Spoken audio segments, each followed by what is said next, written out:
Hi, everyone. Thanks for joining. My name is Gerry Miller. I'm the founder and CEO of Cloudticity.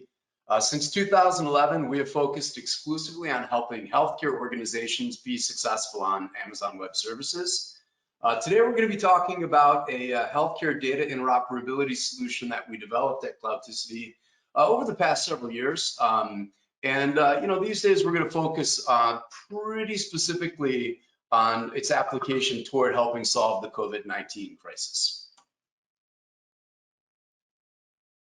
So, we started looking at healthcare data interoperability quite some time ago. This has been a challenge in the healthcare field. In the past, healthcare data interoperability really centered around fax machines. That's still the case to a reasonably large extent today.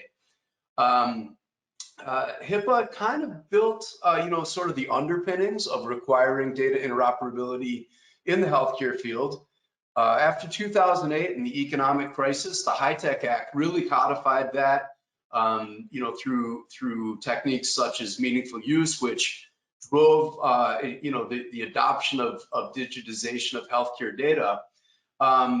But healthcare data interoperability, traditionally has really revolved around, particular use cases, things like reducing readmissions, making sure that healthcare providers and payers have access to a 360-degree view of a patient, so that as they present in the hospital, we're able to make predictions around, are they going to readmit?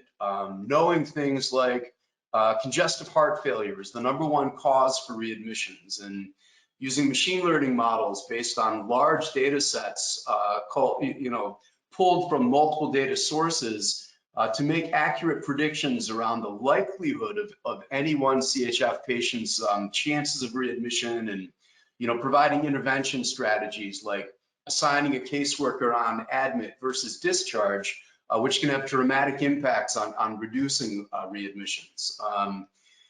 Helping doctors make better decisions, integrating larger data sets. So in addition to just clinical data, pulling in things like genomics data or machine learning based on comorbidities or demographic factors that make more efficacious clinical decisions. All the way down to helping with that digital front door, identifying our emergency room wait times too onerous in any one facility, and making dynamic staff sort of reallocations by doing things like pulling ADT messages from multiple data sources. We've seen healthcare data interoperability drive positive impacts on everything, down to hospital revenue. Doctors, when they're making their rounds, tend to be pretty quick. And while they might annotate a small procedure, like potentially ordering a Tylenol for a patient who might have a headache, they may notate that in a clinical note, but not necessarily take the time to code it for billing. So doing things like using AWS Comprehend Medical to identify procedures annotated in clinical notes, but not necessarily coded for billing, generally results in a positive revenue recapture rate. These were the kinds of things that Cloudticity was helping our client base focus on with healthcare data interoperability. And then COVID-19 hit. And much of the work that our industry, including us, is doing now has really pivoted around surveillance, response, and recovery for COVID-19. One of the problems, though, with healthcare data interoperability is that it's really hard to do. It's a challenge. The data sets are large. While there are data interchange standards like HL7v2 or FHIR or CCDA, the actual usage of those systems, of those standards, is quite difficult. One facility might use LOINC and another might use SNOMED. One might annotate Tylenol versus acetaminophen. The ability to adequately normalize data and use common coding format standards is very difficult. And because of that, the industry has tended to coalesce around some pretty heavyweight solutions. These traditional integration engines that were designed in the 90s for data centers. They require enormous amounts of computing power. They don't scale well horizontally. They don't really focus on what is the benefit of cloud computing in terms of the ability to dynamically provision or de-provision infrastructure. The old way just doesn't work all that well. And so when we at Cloudticity decided that we wanted to sort of re-envision the way that healthcare data interoperability works, we knew that we had to ingest vast amounts of healthcare data at scale. We knew we needed to be able to operate on those data almost immediately in order to provide actionable insights into the users of these systems, both rule sets, business intelligence tool access, machine learning access.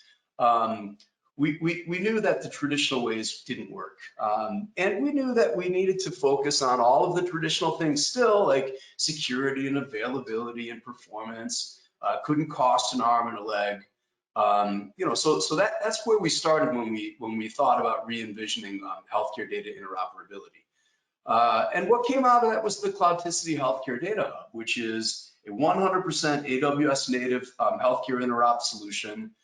It's about 90% less expensive than the traditional interface engine-based approaches, and it can be deployed very quickly for near instant time to value. So today we'll talk about some real use cases. We've set this up in a number of places.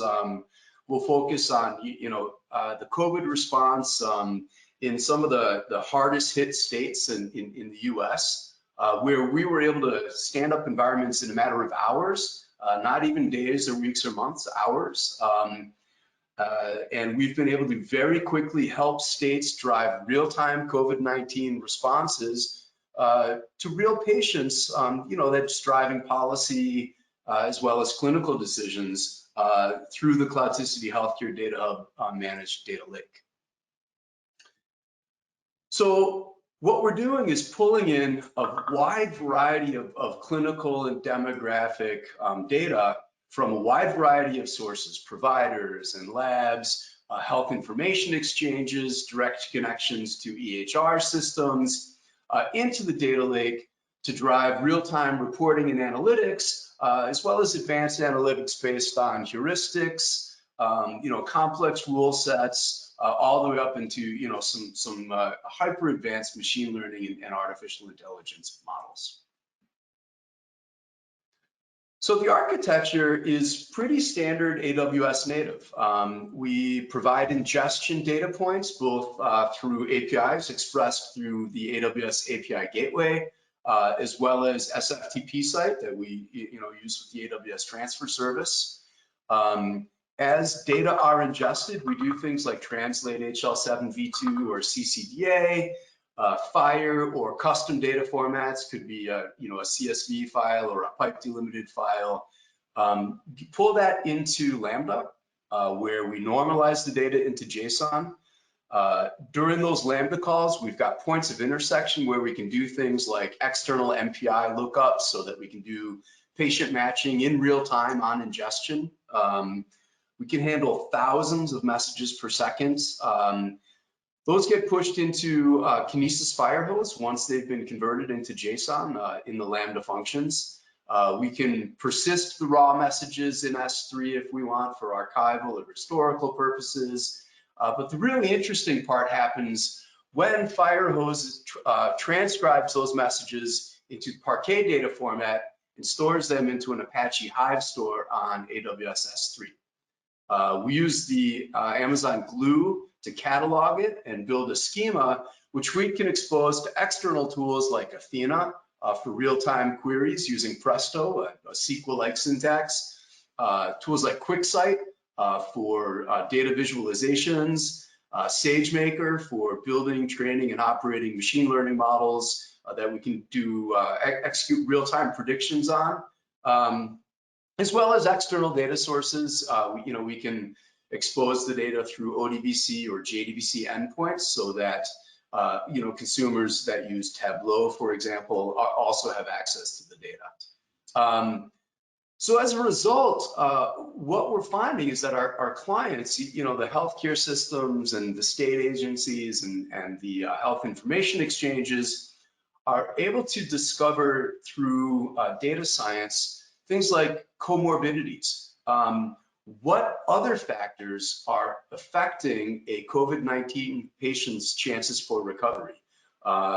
And how can we use that to manage hospital capacity? How can we figure out whether the current rate of COVID infection and a population's demographics and comorbidities, do we have enough ICU beds for the coming weeks? Do we have enough ventilators? Do we have to dynamically adjust inventory where there might be a glut of vents at one hospital, but another hospital is experiencing a shortage? And can we intervene ahead of time so that we don't end up running out of ventilators because we're able to predict what the usage characteristics are going to be?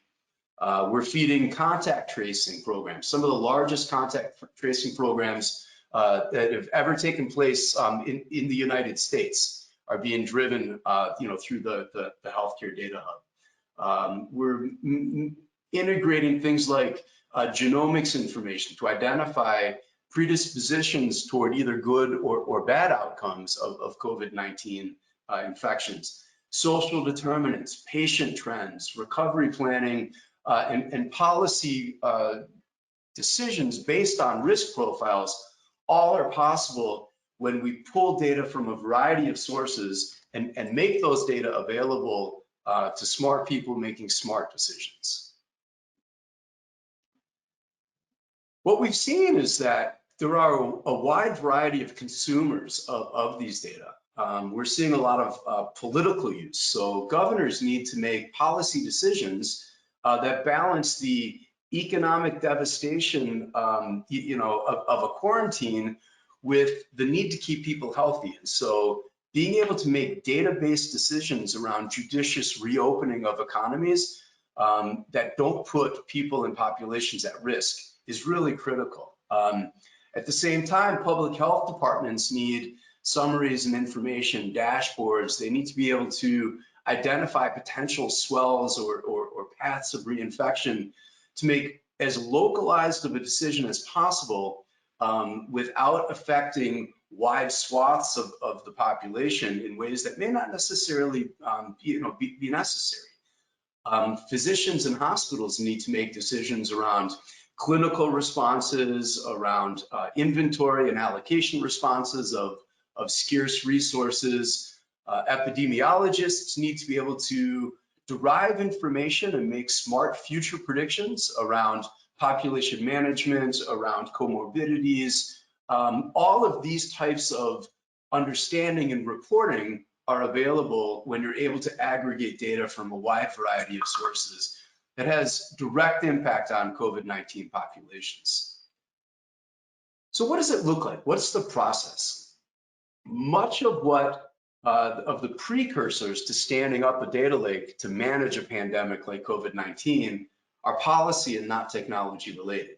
So we need to pull a number of state agencies together, for example, if we're going to stand up a COVID registry in a state, to figure out how to collect minimum data and how to execute HIPAA waivers, what constitutes a public health information emergency, so that we understand how HIPAA regulations impact the ability to collect the data necessary to make smart decisions. So the first piece is policy around understanding HIPAA requirements, public health requirements, and what are the policies related to data collection. The second piece is to identify the key stakeholders. In most states, there are a number of stakeholders, from governors to county governments, local governments, quasi-public agencies like health information exchanges. There are probably a number of vendors at play that have contractual requirements.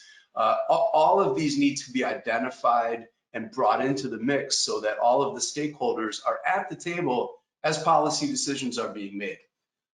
Only until those things are done can we start to turn our attention toward the technical requirements, such as deploying the data lake and beginning to collect information from labs and other data sources. There will be gaps. For example, if we're doing collection primarily through health information exchanges, there might be rural hospitals that aren't integrated yet into those networks. So working with the stakeholders to identify those gaps and begin to bridge the gaps to provide as complete a data set as possible is a critical element to success. So we need to establish those real-time connections with the data lake so that all of the data sources can begin contributing data as quickly as possible. And then to immediately begin engaging with the data, leveraging AWS, leveraging Cloudticity and other key partners to derive intelligence from the data and to make policy decisions as quickly as possible. At one state where we deployed this, there were 118 plus individual stakeholders from dozens of agencies that had to get integrated. From literally the day we got the first phone call to the day that we were operational with data scientists doing analytics was 11 days. So we went from 0 to 11 days, having a full data lake deployed, dozens of agencies, hundreds of stakeholders, because the stakes here were so high. We use all native AWS services to provide a central repository based on AWS S3, a Hive data store formatted and using Apache Parquet, to use AWS native services for analytics, for machine learning, pushing data from on-premises systems into the data lake, that real-time data movement, allowing very quick access to very deep insights into the data. So we really were able to facilitate illumination of data sources. There are so many data pockets that are silos that don't provide usable data, but by leveraging standards-based healthcare data interchange, by leveraging modern technology like AWS native services, by leveraging quick policy decisions through committed integration of multiple stakeholders, we were able to facilitate real data insights, driving real contact tracing applications and analytics that have made tremendous policy differences with a very positive economic as well as health impact. Thank you very much for your time today. Again, my name is Gerry Miller. I'm with Cloudticity. If you're interested in learning more about the Cloudticity Healthcare Data Hub or other solutions that we might be able to help with, please feel free to visit us on cloudticity.com. Again, thank you so much for your time today.